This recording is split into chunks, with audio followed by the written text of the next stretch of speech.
अस्सलाम वालेकुम नाजरीन, मैं हूं एडवोकेट AR सिद्दीकी। उम्मीद करता हूं आप सब खैरियत से होंगे। दोस्तों, हाल ही में लाहौर हाई कोर्ट ने एक ऐसा तारीखी फैसला दिया है जिसकी वजह से पुलिस के इख्तियारात किसी हद तक बांध दिए गए हैं, खसूसन FIR दर्ज करने के हवाले से या फिर किसी की गिरफ्तारी के हवाले से। अब ये केस क्या है, प्रिंसिपल क्या ले डन वो है, कौन से कानून के मुताबिक पुलिस गिरफ्तारी नहीं कर सकती या FIR दर्ज नहीं कर सकती, इसको हम तफसील से जानने की कोशिश करते हैं। लेकिन यहाँ पर आपसे रिक्वेस्ट है कि आप मेरे चैनल्स को लाइक करें, सब्सक्राइब करें, बेल आइकन को ज़रूर प्रेस करें ताकि मेरे वीलॉग के नोटिफिकेशन आपको रेगुलरली मिलते रहे।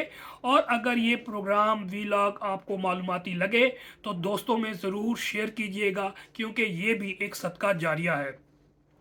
नाजरीन, लाहौर हाई कोर्ट के जस्टिस मोहम्मद रफ़ीक इस केस को के आथर है और उसमें यह कहा गया है कि अगर कोई जाली मचल के कोई शख्स कोर्ट में जमा करवाता है तो फिर पुलिस ना FIR उसके खिलाफ दर्ज कर सकती है और ना ही उसको गिरफ्तार कर सकती है। अब यहाँ पर मैं डिफाइन कर दूं कि मचल के या इंग्लिश में जिसको हम श्योरिटी कहते हैं वो है क्या। खसूसन ये बेल मैटर में आता है। बेल बिफोर अरेस्ट अगर कंफर्मेशन हो जाए या कोई शख्स जेल के अंदर है और बाद गिरफ्तारी जमानत लगाता है और उसको जमानत मंजूर हो जाती है तो कोर्ट उसको रिलीज करती है श्योरिटी पर। और श्योरिटी जो वो खुद नहीं होता बल्कि उसके करीब तरीन को दोस्त अहबाब उसकी श्योरिटी कोर्ट को देते हैं। और श्योरिटी किस सूरत में देते हैं, कोई टाइटल ऑफ ओनरशिप देते हैं, मिसाल के तौर पे राइट रिकॉर्ड ऑफ राइट्स दे की कॉपी देंगे ओरिजिनल, या फिर म्यूटेशन का देंगे, या फिर रजिस्ट्री देंगे, या फिर अगर सोसाइटी में है तो अलॉटमेंट लेटर जो है कोर्ट में अटेस्टेड जमा करवाएंगे। और उसमें कोर्ट पे वो अपने आप को पाबंद करते हैं जो श्योरिटी बॉन्ड होता है कि ये मुल्जिम हर तारीख को जब भी आप इसको कहेंगे कोर्ट में आता रहेगा और अगर नहीं आएगा तो मैं पेश करूंगा, इसलिए मैं बतौर जमानती ये श्योरिटी आपको दे रहा हूँ। अमूमन तो ये सब कुछ ठीक चलता है, लेकिन सम टाइम ऐसा होता है कि ये जाली डॉक्यूमेंट्स जमा करवा के ये काम कर लेते हैं, जिसको अक्सर हम आम लफ्ज़ों में कहते हैं कि टाउट फिर रहे होते हैं कोर्टों में और फिर टाउट मचल के जमा करवा दिए जाते हैं।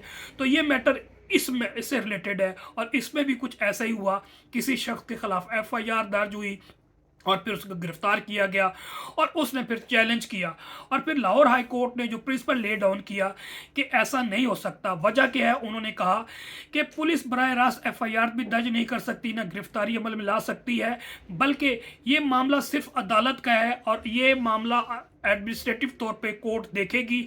और इसमें कोर्ट ने यह भी बताया कि मैक्सिमम इस की वायलेशन के खिलाफ जो पाकिस्तान पीनल कोड की दफ़ा 205 है वो अटैक करती है, जो कि personation to act in the civil suit or prosecution मौजूद है और इसकी जो मैक्सिमम सज़ा है विद फाइन 3 ईयर्स है और ये नॉन कॉग्निजेबल ऑफेंस है, यानी कि नाकाबिले दस्तंदाजी पुलिस है। जो काबिल दस्तंदाजी पुलिस होती है उस सेक्शन 154 के तहत पुलिस के पास इख्तियार होता है, बल्कि बाउंड है कि वो FIR दर्ज करेगी। लेकिन जहां पर नॉन कॉग्निजेबल ऑफेंस है पुलिस डायरेक्ट FIR दर्ज नहीं करती, वो 155 CRPC के तहत मजिस्ट्रेट के पास पावर है कि वो उसकी कॉग्निजेंस डायरेक्ट लेगा। बहरहाल आज मेरा इशू उस पर नहीं है, तो इस पर मैं दोबारा आ जाता हूँ कि मैक्सिमम उन्होंने बताया कि ये तो नॉन कॉग्निजेबल ऑफेंस है। और फिर उन्होंने ये कहा कि ऐसी सूरत में कोर्ट के पास पावर है, डिस्क्रेशन है कि अगर वो समझे कि उसके खिलाफ कार्रवाई करना चाहती है जिसने जाली डॉक्यूमेंट्स कोर्ट में जमा करवाए तैयार करके, तो वो फिर section 195 CRPC read with section 476 CRPC कार्रवाई कर सकती है। अब 195 CRPC के हवाले से मुख्तसर बता दूं, उसमें लिखा हुआ है कि कोई भी सरकारी ऑफिसर अगर कोई जुर्म समझता है कि उसके इख्तियारात के खिलाफ जुर्म हुआ है तो फिर वो FIR दर्ज करवा सकता है या उससे कोई बड़ा या सुपीरियर ऑफिसर दर्ज करवा सकता है। लेकिन अगर 476 आ जाएगी तो फिर ये डिस्क्रेशन कोर्ट की आएगी कि अदालत खुद इंक्वायरी करेगी, खुद ट्रायल शुरू कर सकती है या फिर ऑफेंस के मुताबिक वो मुतलका अदालत में ट्रायल के लिए भी भेज सकती है। अब हम देखते हैं कि इस फैसले की अहमियत क्या है एक आम पब्लिक के लिए। तो दोस्तों, पहले क्या होता था, मुखालिफ फरीक मामूली गलती को बहाना बनाकर पुलिस के ज़रिए अपने मुखालफिन को गिरफ्तार FIR दर्ज करवा देती थी या फिर उसको गिरफ्तार करवा देती थी। फिर लेकिन अब पुलिस गर्दी पर ये मैं समझता हूँ लगाम लग जाएगा। शहरियों को बिला वजह इस वजह से गिरफ्तार अब नहीं पुलिस कर पाएगी और शहरियों को तहफ़्फ़ुज़ मिल गया इस सिक्योरिटी के हवाले से। और इसकी वजह से मैं समझता हूँ अदालत की डिग्निटी या प्रेस्टीज वक़ार उसमें भी इजाफा होगा। एक अहम फ़र्क समझ लीजिए कि अगर जाली दस्तावेज़ अदालत के बाहर तैयार हुई है या बनी है, मिसाल के तौर पर कोई रजिस्ट्री या मुआहदा, तो उसके खिलाफ FIR दर्ज हो सकती है। लेकिन अगर जाली दस्तावेज अदालत में पेश की गई है तो फिर ये अदालत का इख्तियार है, जो कि 476 और 195 CRPC के तहत प्योरली जो है वो अदालत की डिस्क्रेशन और मैंडेट है, इसमें पुलिस वाले नहीं इन्वॉल्व हो सकते। तो मेरी राय ये है कि ये फैसला ना सिर्फ कानूनी तौर पे दुरुस्त है बल्कि इंसाफ के निज़ाम को मजबूत करने में ममदो माविन साबित होगा।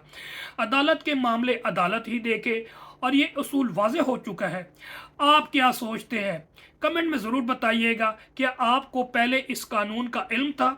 क्या इस फैसले से पुलिस का खौफ कम होगा? क्या आप या किसी आपके जानने वाले को कभी पुलिस ने इस वजह से हरासा किया है?